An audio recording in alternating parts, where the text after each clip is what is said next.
ఇక్కడ నుంచి తీసుకెళ్ళి అమ్మేశారు. దాంతో విపరీతంగా ఆనాడు ఇది మీరు ఇటు పక్కన గాలి జనార్దన్ రెడ్డి గారు, ఇంకో పక్కన జగన్మోహన్ రెడ్డి గారు, వీళ్ళిద్దరికి ఆదాయం వచ్చింది తప్ప కడప జిల్లాకి చెందిన నిరుద్యోగ యువకులకి ఒక్క ఉద్యోగం కూడా రాని పరిస్థితి. ఇంతేకాదు, మీరందరూ ప్రజలందరూ ఒక విషయం ఆలోచించాలి. 2017లో ఆనాడు పెనుగొండ నియోజకవర్గంలో ప్రజలందరికీ పిలిపించి ఒక 1000 ఎకరాలు ఇవ్వండి. కేవలం కియానే కాదు, కేవలం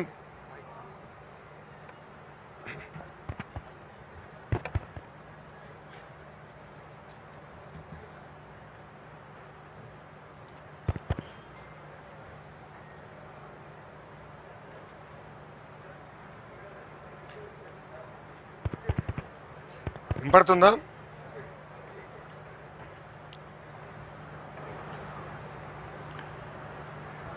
కేవలం కియానే కాదు, కియా అనుబంధ విభాగాలు కూడా మేము తీసుకొస్తాం. పెద్ద ఎత్తున నిరుద్యోగ యువకులకు ఉద్యోగాలు కల్పిస్తామని అన్నాడు, హామీ ఇచ్చాం. ఇప్పుడు ప్రత్యక్షంగా పరోక్షంగా మీరు చూస్తే సుమారుగా 30,000 మంది ఆ ఒక్క ఎకో సిస్టమ్ పైన ఆధారపడి ఉన్నారు. అది ఈ కూటమి ప్రభుత్వానికి ఉన్న చిత్తశుద్ధి. 2019 నుంచి 24 వరకు మీరు చూసారు వాళ్ళు ఎట్లా బెదిరించారు. కియా యజమాని బెదిరించారు. దాల్మియా సిమెంట్కి ఏకంగా నోటీస్ పంపించి ఫ్యాక్టరీ మూసేయండి అని చెప్పారు. కారణం ఏంటంటే వాళ్ళు అడిగింది వీళ్ళు ఇవ్వలేదని. అంటే అడుగడుగున పారిశ్రామికవేత్తలు ఇబ్బంది పెడదాం, వాళ్ళ దగ్గర డబ్బులు తీసుకుందాం, అప్పుడు ఫ్యాక్టరీ నడినిద్దాం, లేదంటే ఫ్యాక్టరీ మూసేద్దాం అనే ఆలోచన వాళ్ళకు ఉండేది. 5 సంవత్సరాలు యువతకు ఒక్కరికి ఉద్యోగం రాలే, అనేక ఇబ్బందులు ఎదుర్కొన్నారు. అందుకే మీరు చూస్తే ఎప్పుడు లేని విధంగా 175 స్థానాల్లో 164 స్థానాలకి ప్రజలు ఎన్డీఏని గెలిపించారు. అంటే మా పైన ఎంత ఆశలతో గెలిపించారు అనేది ఇది ఒక ఉదాహరణ. అందుకే మీరు చూస్తే ఒక పక్కన గౌరవ ముఖ్యమంత్రి గారు, ఇంకో పక్కన మా ఇండస్ట్రీస్ మార్చులు టీజీ భరత్ గారు, ఐటీ మంత్రిగా నేను, ముగ్గురం కలిసికట్టుగా పనిచేసి ఎప్పుడు లేని విధంగా ఆంధ్ర రాష్ట్రానికి పెద్ద ఎత్తున పెట్టుబడులు తీసుకొస్తున్నాం. మా నినాదం ఒకటే, ఒకే రాష్ట్రం ఒకే రాజధాని, కానీ అభివృద్ధి వికేంద్రీకరణ. అభివృద్ధి వికేంద్రీకరణ అనేది ఈరోజు కొత్తగా మేము చెప్పింది కాదు. ఆనాడు అమరావతి ప్రకటించే ముందల 2014లో శాసనసభ సాక్షిగా ఏ జిల్లాకి ఎలాంటి పరిశ్రమలు మేము తీసుకొస్తాం, ఎక్కడ ఎయిర్పోర్ట్లు కడతామని ఆనాడే గౌరవ ముఖ్యమంత్రి గారు చెప్తాం జరిగింది. ఈరోజు ప్రజలందరూ గమనించాలి, పెద్ద ఎత్తున పరిశ్రమలు వస్తున్నాయి. గూగుల్ కానివ్వండి, ఆసిలం మిత్తల్ కానివ్వండి, ఆమ్కా ఫైటర్ జెట్ కానివ్వండి, రాయల్ ఎన్ఫీల్డ్ కానివ్వండి, దాల్మియా సిమెంట్స్ కానివ్వండి, ఇంకొక 5 సిమెంట్ ఫ్యాక్టరీలు త్వరలో రాబోతున్నాయి. ఇట్లా భారతదేశంలో ఏ రాష్ట్రంలో జరిగిన విధంగా పెద్ద ఎత్తున మేము పెట్టుబడులు తీసుకొస్తున్నాం, అభివృద్ధి చేసి మేము ముందరికి వెళ్తున్నాం. మీ అందరు చూశారు, మన ఎస్ఏఎల్ సంస్థ కూడా మేలో వాళ్ళు ఓపెన్ చేశారు. కరెక్ట్గా నెల తర్వాత గౌరవ ముఖ్యమంత్రి గారికి ఇక్కడ వచ్చి జేఎస్డబ్ల్యూ పనులు ప్రారంభించారు. నెల మారే లోపలనే మళ్ళీ దాల్మియా సిమెంట్స్కి శంకుస్థాపన చేశాం. అంటే 3 నెలల్లో 3 సార్లు కడపకు వచ్చాం. ఇంకో పక్కన మన పుట్టపర్తికి వెళ్ళాం, ఆమ్కాకి శంకుస్థాపన చేశాం. కర్నూలులో పెద్ద ఎత్తున పనులు జరుగుతున్నాయి. త్వరలో హైకోర్టు బెంచ్ కూడా కర్నూలుకి రాకపోతుంది. ఇలా రాయలసీమలో ఉన్న అన్ని జిల్లాలను కూడా అభివృద్ధి చేయాలి లక్ష్యంతో ప్రజాప్రభుత్వం, ఈ కూటమి ప్రభుత్వం కట్టుబడి ఉంది. కానీ ఇక్కడ బాధాకరమైన విషయం ఏంటంటే ప్రతిపక్ష పార్టీ వాళ్ళు చేతగానోళ్ళు, వాళ్ళు ఒక్క పరిశ్రమ తీసుకురాలేరు. కానీ బాధ ఎక్కడ వేస్తుందంటే మేము తీసుకొచ్చిన పరిశ్రమలపైన కేసులు వేస్తున్నారు. వాళ్ళ పార్టీకి చెందిన ఒక ఎంపీ ఏకంగా ఒక పిల్లేసి గూగుల్కి, టీసీఎస్కి, కాగ్నిసెంట్కి ల్యాండ్ ఎలా ఇస్తారని ప్రశ్నిస్తారు. అంటే ఎంత అన్యాయం ఒక్కసారి ఆలోచించండి. వాళ్ళ పార్టీకి చెందిన ఎంపీ నిన్నగాక మొన్న ఒక జంపింగ్ జపాంగ్ ఉన్నాడు. ఈ పార్టీ నుంచి ఆ పార్టీ, ఆ పార్టీ నుంచి ఈ పార్టీకి జంపింగ్ చేసేవాడు ఇక్కడ ఉన్నాడు ఒక వ్యక్తి. ఆయన పెద్ద పెద్ద మాటలు మాట్లాడుతున్నాడు. అరే 5 సంవత్సరాల మళ్ళీ మీరు చేసింది ఏంటయ్యా? 2022లో ఈ ఫ్యాక్టరీకి మీరు లీగల్ నోటీస్ పంపించారా లేదా? సమాధానం చెప్పమనండి. ఎస్ఏఎల్ని ఆపాలని ప్రయత్నిస్తారు, దాల్మియా సిమెంట్ ఫ్యాక్టరీని ఆపాలని ప్రయత్నిస్తారు. ప్రజలు స్వచ్ఛందంగా ముందలకొచ్చి వాళ్ళ పిల్లల భవిష్యత్తు కోసం పిల్లలకు ఉద్యోగాలు వస్తుందని వాళ్ళు భూములు ఇస్తే అదే ఊర్లకి ఆ జంపింగ్ జపాంగు ఆ జఫా బ్యాచ్ వెళ్ళి ఏకంగా అక్కడ ప్రజల్ని రెచ్చగొడుతున్నారు. మేమెందుకు మిమ్మల్ని వదిలిపెడతాం? మేము లక్ష్యం పెట్టుకున్నాం 20 లక్షల ఉద్యోగాలు కల్పించాలని. ఆ లక్ష్యం సాధించే వరకు మేము ఎవరం పడుకోం. మంత్రివర్గం మేము అందరం ఉన్నాం, శాసనసభ్యులుగా మేము అందరం ఉన్నాం, మా గ్రాడ్యుయేట్ ఎమ్మెల్సీ గారు కూడా ఉన్నారు. ఆయన కూడా ఆనాడు చెప్పారు జాబ్ క్యాలెండర్ చేస్తామని. ఎస్, గర్వంగా చెప్తున్నా, 5 సంవత్సరాలు మీరు ఒక్క జాబ్ క్యాలెండర్ ఇవ్వలేదే, మేము జాబ్ క్యాలెండర్ ఇచ్చాం, అది ఈరోజు మేము అమలు చేస్తున్నాం. 16,000 పోస్టులో డిఎస్సి మేము భర్తీ చేశాం, 150 రోజుల్లో చేశాం. మీరేసారు 250 కేసులు, 50 కేసులు కోర్టు కూడా కొట్టేసింది. మాకు ఆ చిత్తశుద్ధి ఉంది కనుకనే ఈరోజు స్టే కూడా రాలేదు. ఒక పద్ధతి ప్రకారం చేసుకుంటూ వెళ్తున్నాం. మీరు ఎన్ని ఆరోపణలు చేసినా నమ్మేదానికి ప్రజలు సిద్ధంగా లేరు. ప్రజల్లో చైతన్యం ఉంది, మా అందరిలో కూడా చైతన్యం ఉంది. నిరుద్యోగ యువకులకి పెద్ద ఎత్తున ఉద్యోగాలు కల్పించాలని మీకు నిజంగానే చిత్తశుద్ధి ఉంటే 5 సంవత్సరాలు ఎందుకు మీరు చేయలేదు? టీచర్ రిక్రూట్మెంట్ డిఎస్సి ఎందుకు చేయలేదు? జాబ్ క్యాలెండర్ ఎందుకు మీరు విడుదల చేయలేదు? 5 సంవత్సరాలు ఎందుకు మీరు రాయలసీమ కనీసం ఒక్క పరిశ్రమ తీసుకురాలేదని నేను సూటిగా ప్రశ్నిస్తున్నా. ఏది ఏమైనా నిరుద్యోగ యువకులకి మేము అండగా నిలబడతాం. వాళ్ళకి ఉద్యోగాలు కల్పించాలి లక్ష్యం మాది ఒకటే పెట్టుకున్నాం. అటు ప్రభుత్వం కానీ ఇటు ప్రైవేట్ రంగంలో కానీ పెద్ద ఎత్తున ఈరోజు ఉద్యోగాలు కల్పిస్తున్నాం. డిఎస్సి పూర్తి చేశాం, కానిస్టేబుల్ రిక్రూట్మెంట్ పూర్తి చేశాం, ఇప్పుడు జాబ్ క్యాలెండర్ విడుదల చేస్తున్నాం, అంగన్వాడీ టీచర్లు రిక్రూట్మెంట్ చేస్తున్నాం. ఇట్లా ఒక పద్ధతి ప్రకారం చేసుకుంటూ వెళ్తున్నాం. ఈరోజు మేము బోల్డ్గా డెసిషన్స్ తీసుకున్నాం కనుకనే మన రిపోర్ట్ కూడా చూసాం, ఎకనామిక్ రిపోర్ట్. మొదటిసారి ఆంధ్ర రాష్ట్రంలో ఐటీ ఎక్స్పోర్ట్స్ 32% పెరిగింది, 32%. ఎక్కడ లేని ఆంధ్ర రాష్ట్రం ఇప్పుడు సుమారుగా ఈ సంవత్సరం ఆఖరికల్లా 8,000 కోట్లు ఐటీ ఎక్స్పోర్ట్స్కి వస్తాం. ఇంకా చాలా పెరగాలి, ఎందుకంటే ఒక కర్ణాటక 4 లక్షల కోట్ల ఐటీ ఎక్స్పోర్ట్స్ చేస్తున్నాం, 4 lakh crores. మనం 8,000 కోట్లలో ఉన్నాం. సో ప్రజలందరూ గమనించాలి. ఈరోజు పాలసీ తీసుకొస్తే నిరుద్యోగ యువకులకు ఉద్యోగాలు కల్పించడానికి తీసుకొస్తున్నాం. మేమేం భారతీయ సిమెంట్స్కి ఇవ్వట్లా, లేదంటే బ్రహ్మణి స్టీల్ లాంటి సంస్థలకు ఇవ్వట్లా. ఒక చిత్తశుద్ధి ఉన్న కంపెనీ, ఒక ట్రాక్ రికార్డ్ ఉన్న కంపెనీ, ఒక కమిట్మెంట్ ఉన్న కంపెనీకి ఈరోజు మేము భూములు ఇచ్చి ముందలు తీసుకెళ్తున్నాం. యువకులకి ఉద్యోగాలు కల్పించే లక్ష్యంతో మేము పనిచేస్తున్నాం. నేను అనేక మారు చెప్పాను, Jaganmohan Reddy brand very clear. ఆయన పేరులో జీలో చూస్తే గొడ్డెలు ఉంటుంది, గోల్డ్ మెడల్ ఉంటుంది. అదేవిధంగా ఆంధ్ర ప్రైడ్ అనుకుంటే ఇంకో బాటిల్ కూడా అప్పుడు వాళ్ళు తీసుకొచ్చారు. ఇలా ఏంటంటే వాళ్ళు ఆ బ్రాండ్ అవుతే కూటమి ప్రభుత్వాన్ని ఒక గూగుల్, ఒక ఆసిలర్ Mittal, Dalmia cements, royal Enfield, Kia, ఒక కాగ్నిసెంట్, ఒక టీసీఎస్ ఇలాంటి పరిశ్రమలు తీసుకొచ్చిన ఘనత మంది. నిరుద్యోగ యువకులందరూ కోరేది ఒకటే, మాయ మాటలు చెప్పి వాళ్ళు కప్పిపుచ్చుకోవడానికి ప్రయత్నిస్తున్నారు. మీరు అందరూ అప్రమత్తంగా ఉండండి. ప్రభుత్వం మీకోసం పనిచేస్తుంది, మీకు ఉద్యోగాలు కల్పించడానికి పనిచేస్తుంది. మీకు మేము అండగా నిలబడతాం. బాగా ప్రిపేర్ అవ్వండి. ఇంకో పక్కన జాబ్ క్యాలెండర్ ఎగ్జామ్స్ త్వరలో జరగబోతున్నాయి, డిఎస్సి కూడా రాబోతుంది. ప్రైవేట్ రంగంలో ఇప్పుడిప్పుడు పెట్టుబడులన్నీ గ్రౌండ్ అవుతున్నాయి, ఫ్యాక్టరీలన్నీ రెడీ అయ్యే సమయానికి నిరుద్యోగ యువకులు కూడా స్కిల్ అప్గ్రేడేషన్ చేసి వాళ్ళకి ఉద్యోగాలు కూడా కల్పించాల్సిన బాధ్యత మా పైన ఉంది. అది పుచ్చుకోవాల్సిన బాధ్యత యువత పైన ఉందని తెలియజేసుకుంటూ, ఇప్పుడు మీడియా మిత్రులకి ఏమైనా ప్రశ్న ఉంటే దానికి సమాధానం చెప్పడానికి సిద్ధంగా ఉంది.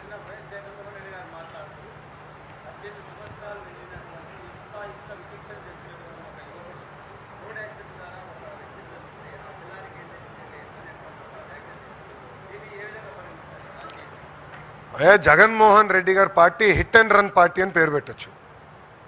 ఎందుకంటే ఆయన సొంత కార్యకర్తని గుద్ది అతని తల కారు టైర్ కింద పడిన తొక్కుంటూ పోయి ఆగను కూడా ఆగల. ఆనాడు కానీ జగన్మోహన్ రెడ్డి అనే వ్యక్తి ఆగుంటే ఆ వ్యక్తి బతికేవారు, సింగే అనే వ్యక్తి బతికేవారు. ఈరోజు సవాన్ తీసుకుని రోడ్ పక్కన పడేసి పారిపోయాడు. ఏకంగా నిజంగానే చిత్తశుద్ధి ఉంటే ఎందుకు కోర్టుకెళ్ళాడు? ఆయన కోర్టుకెళ్ళి ఎందుకు స్టే తీసుకొచ్చుకున్నాడు ఇన్వెస్టిగేషన్ పైన? ఎంత అన్యాయమో చూడండి. అంతేకాదు, ఈరోజు వాళ్ళ పార్టీకి చెందిన ఒక మాజీ శాసనసభ్యుడు, నేను డాక్టర్ అని గొప్పలు చెప్పుకునే వ్యక్తి, మాజీ మంత్రి, వాళ్ళ కొడుకు యాక్సిడెంట్ చేశాడు. 18 సంవత్సరాలు. Is a major, is not a minor. 18 సంవత్సరాలు కుర్రోడు యాక్సిడెంట్ చేశాడు. యాక్సిడెంట్ చేసిన తర్వాత ఏం చేయాలి? బాబు ఆ క్షణంలో భయం ఉండుండొచ్చు. ఏం చేస్తాడు? ఇంటికి వస్తాడు. అప్పుడు తల్లిదండ్రుల పైన ఉన్న బాధ్యత ఏంటి?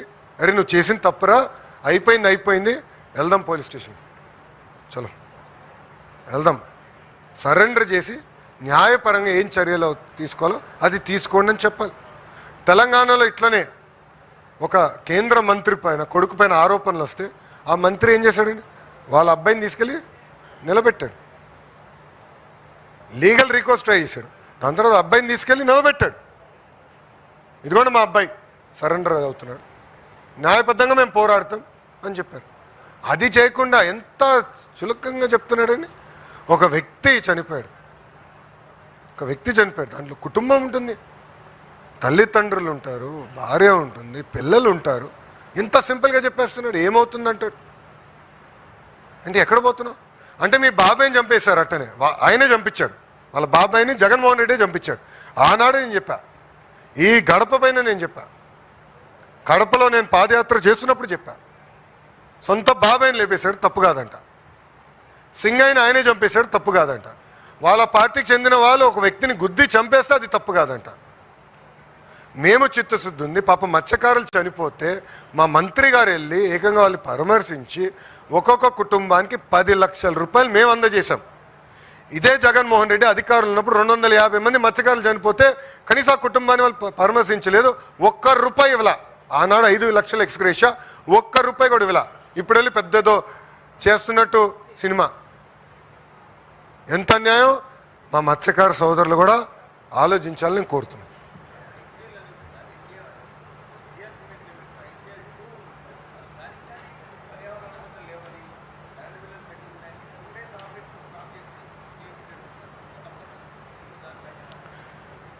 సార్, మా ఇండస్ట్రీస్ మంత్రి గారు అదేవిధంగా మంత్రివర్గంలో ఉన్న మంత్రులందరం లక్ష్యం ఒకటే, పరిశ్రమలు నడవాలి. ఏమైనా ఇబ్బందులు ఉంటే ప్రభుత్వం తరపున ఏమైనా సమస్యలు ఉంటే అది మేము పరిష్కరించాలి, పరిశ్రమల తరపున ఏమైనా లోటుపాట్లు ఉంటే వాళ్ళు సరిదిద్దుకోవాలి. దాంట్లో మాకు చాలా క్లారిటీ ఉంది. ఎక్కడ ప్రకృతి ఇబ్బంది పడకూడదు, పనిచేస్తున్న కార్మికులు ఇబ్బంది పడకూడదు, అది మా లక్ష్యం. బట్ కలిసికట్టుగా పనిచేస్తూ వ్యవస్థల్ని ముందలు తీసుకెళ్ళాలి.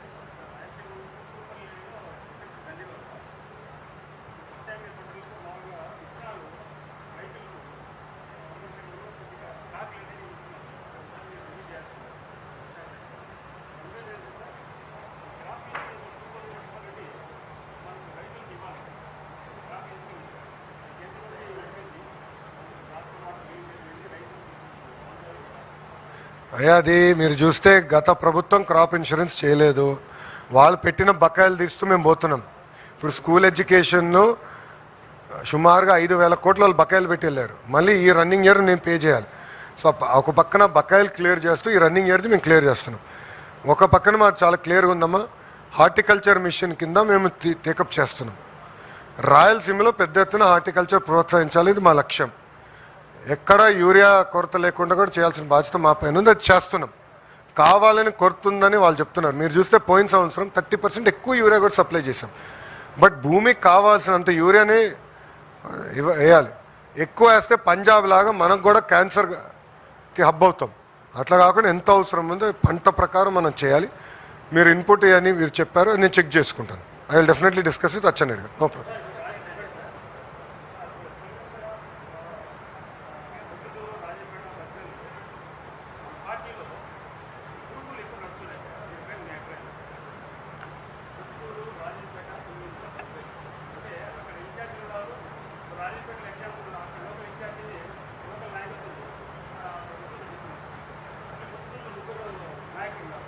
అన్నా, మేము కలిసికట్టుగా పనిచేస్తాం. మేము ఒక నిమిషం బద్వేల్ది నేను క్లారిటీ ఇచ్చాం, ఇన్ఛార్జ్ మార్చాం, పార్టీ ముందరికి వెళ్తుంది. పార్టీలో పోటీ అనేది ఉంటుంది కదా, పార్టీలో పోటీ ఉండదని ఎట్లా అనుకుంటారు? మంగళగిరిలో కూడా పోటీ ఉంటుంది, కానీ మేము అందరం ఒకే కుటుంబం, తెలుగుదేశం పార్టీ కుటుంబం. మా మధ్యలో ఏమైనా సమస్యలు ఉంటే మేము 4 గోడలు కూర్చుని మా సమస్యలు మేము పరిష్కరించుకుంటాం. అదేమైనా ఉంటే మా ఇన్ఛార్జ్ మార్చులు ఉన్నారు, మా జోనల్ కోఆర్డినేటర్ ఉన్నారు, మా సమస్యలు మేము పరిష్కరించుకుంటాం. బయట వాళ్ళు అవసరం, we will solve our own problems, no problem.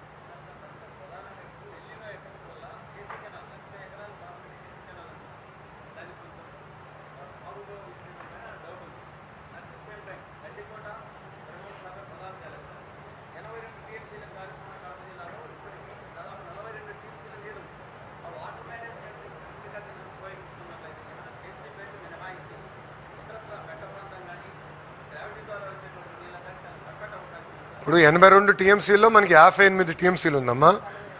నేను చెక్ చేసా, కలెక్టర్ గారితో మాట్లాడాను. కలెక్టర్ గారితో మాట్లాడాను. ఆల్ రిజర్వాయర్స్ చెక్ చేస్తే 58 ఉందన్నారు.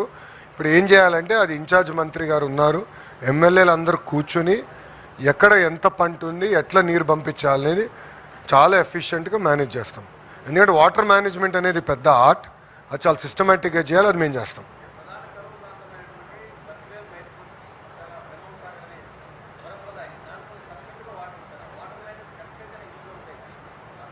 100% చేయాలమ్మా.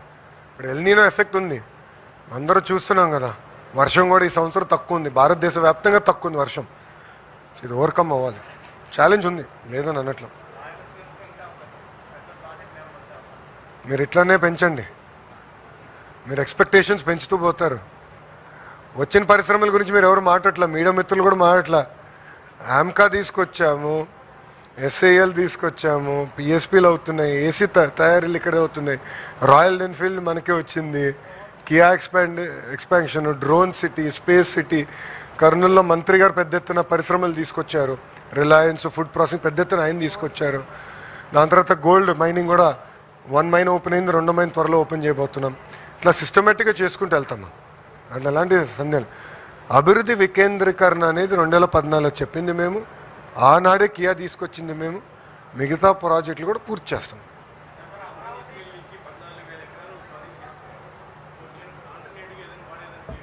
ఏదైనా బ్రాహ్మణి స్టీల్స్కి ఇచ్చిన భూమిలో కోర్టులో లీగల్ లిటిగేషన్ అంతా క్లియర్ చేసి ప్రభుత్వం తిరిగి ఆ భూమిని స్వాధీనం చేసుకుంటాం జరిగింది.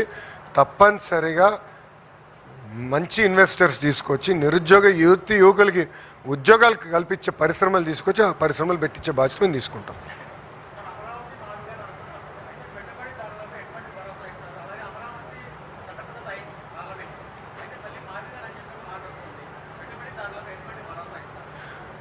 ఇప్పుడు జగన్ గారికి ఒక అలవాటు ఉందమ్మా, ఆత్మలతో మాట్లాడతాడు. ఒక్కొక్క రోజు ఒక్కొక్క ఆత్మతో మాట్లాడతాడు. ఒకరోజు మావిగన్ అంటాడు, ఇంకో రోజు బెంటాహే అంటాడు. బెంటాహే అంటే ఏం తెలుసా? బెంగళూరు, తాడేపల్లి, హైదరాబాద్. ఎక్కడున్నాడు ఆయన? బెంగళూరు. వారానికి 2 రోజులు తాడేపల్లి, మళ్ళీ ఇప్పుడు వార్తలు వస్తున్నాయి హైదరాబాద్కి వెళ్తాడని. సో బెంటాహే. సో ఆయనకి ఏంటంటే ఒకరు వచ్చి ఒక మాట అన్నాడు నాతో, సార్ 3 రాజధానులు మాకు పనికొచ్చినాయి అన్నాడు. ఎందుకబ్బా అన్న? కరెక్ట్ సార్, బెంగళూరు బాగా అభివృద్ధి చెందింది సార్ వైకాపా టైంలో, చెన్నై బాగా అభివృద్ధి చెందింది సార్, హైదరాబాద్ కూడా బాగా అభివృద్ధి చెందింది సార్, 3 రాజధానులు బాగా పనిచేసింది సార్ ఆ టైంలో అన్నాడు. అలా ఉంటుంది. సో పాయింట్ ఏంటంటే అమ్మా, ఇన్వెస్టర్స్ అందరూ గమనిస్తారు, ప్రజలు గమనించాలి, ప్రజలు అప్రమత్తంగా ఉండాలి. ఎందుకంటే కావాలని దుష్ప్రచారం చేసి కొత్త నినాదాలు తీసుకొస్తే ఉన్న పెట్టుబడిదారులు కూడా రేపు రారు. దానివల్ల ఇబ్బంది పడేది నిరుద్యోగ యువకులు. సో అది ప్రజలు కూడా గమనించాలి, నిరుద్యోగ యువకులు గమనించాలని కోరుతున్నాం. యాజ్ పర్ షెడ్యూల్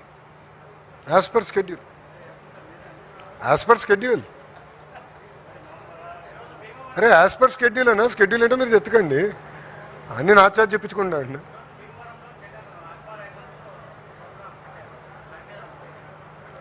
ప్రోగ్రామ్ పెట్టుకునే హక్కు ఆయనకు ఉంది. ఆయనలాగా మేము ఆయనలాగా మేము హౌస్ అరెస్టులు చేయట్లా, పర్మిషన్లు ఇవ్వకుండా పోవట్లా. ఆయన హెలికాప్టర్కి పర్మిషన్ ఇచ్చాం, కార్కి పర్మిషన్ ఇచ్చాం, ఆయన మీటింగ్ పెట్టుకుంటే పర్మిషన్ ఇచ్చాం. కానీ లా అండ్ ఆర్డర్ మటుకు వాళ్ళ చేతుల్లో తీసుకుంటే మటుకు మేము వదిలిపెట్టాం, ఎవరిని వదిలిపెట్టాం. నంబర్ 1.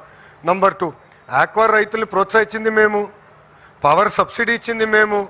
ఈరోజు ఏమైంది, మీకు ప్రపంచవ్యాప్తంగా మీకు క్రూడ్ ప్రైస్ పెరిగింది, పెట్రోల్ డీజిల్ ప్రైసెస్ పెరిగినాయి. It is a fact. పెరిగే వల్ల ఇన్పుట్ పెరిగింది. జగన్మోహన్ రెడ్డి ముఖ్యమంత్రిగా ఉన్నప్పుడు ఫీడ్ ప్రైస్ 35 రూపాయలు పెరిగిందండి. ఆనాడు ఎప్పుడైనా బయటకు వచ్చాడు ఆయన? 35 రూపాయలు పెరిగితే ఒక్కరోజు బయటికి రాల. 2 సంవత్సరాల్లో మొత్తం పెరిగేది 12 రూపాయలు.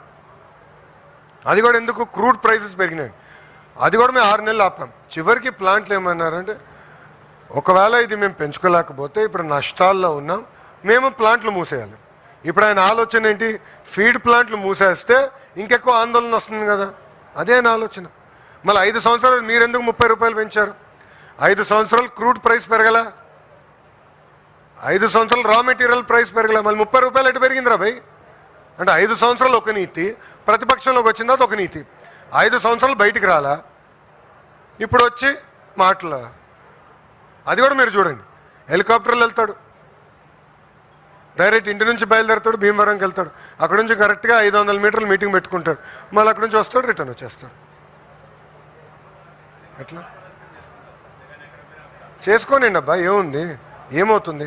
ఎన్నికల ముందలు కూడా అదే చేశారు కదా, ఎన్నికల ముందలు కూడా అదే చేశారు. కానీ ప్రజలందరూ గమనిస్తున్నారు. మత్స్యకారులకి రెస్పాండ్ అయింది ఫస్ట్ ఎవరండి? కూటమి ప్రభుత్వం. విశాఖ ఉక్కుల యాక్సిడెంట్ జరిగితే రెస్పాండ్ అయింది ఎవరు? 6 గంటలకు ఏకంగా హోంమంత్రి గారు వెళ్ళారు. 12 గంటల లోపల కేంద్ర ఉక్కు శాఖ మార్చులు వచ్చారు. 24 గంటల లోపల నేను వెళ్ళాను, గౌరవ ఉప ముఖ్యమంత్రి గారు కూడా వెళ్ళారు. మా బాధ్యత అది. మత్స్యకారులు రిటర్న్ జరిగితే 10 లక్షల రూపాయలు చెక్ మేము వాళ్ళ చేతిలో పెట్టొచ్చాం.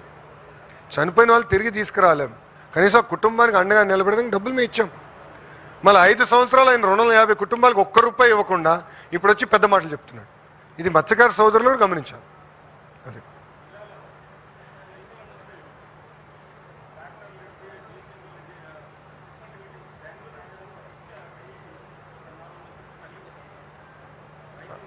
వివరాలు ఇవ్వండి అమ్మా, మంత్రి గారు విల్ రివ్యూ ఇట్.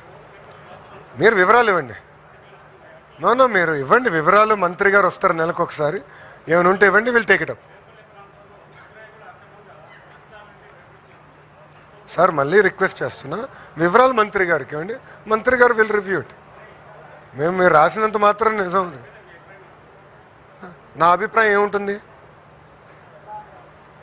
ఎట్లున్నారు సార్ మీడియా మిత్రులు కూడా ఎట్లా అడుగుతున్నారు, నాకు ఆశ్చర్యంగా ఉంది.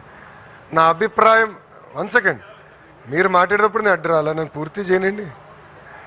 మీరేం అడిగారు? ఎవరో తప్పు చేస్తున్నారు. నా అభిప్రాయం ఏముంటుంది? ఎవరైనా తప్పు చేస్తే చట్టపరంగా చర్యలు తీసుకుంటాం, దాంట్లో ఎలాంటి అంబిగ్యూటీ మాకు లేదు బాస్, ఎలాంటి అంబిగ్యూటీ లేదు. నేను తప్పు చేసినా గౌరవ ముఖ్యమంత్రి గారు ఎవరినో వదిలిపెట్టరు, నన్ను కూడా వదిలిపెట్టరు. మాకంత క్లారిటీ ఉంది మా ముఖ్యమంత్రి గారు. దేవుడి దయ వల్ల జగన్ లాంటి వ్యక్తి మా నాయకుడు కాదు.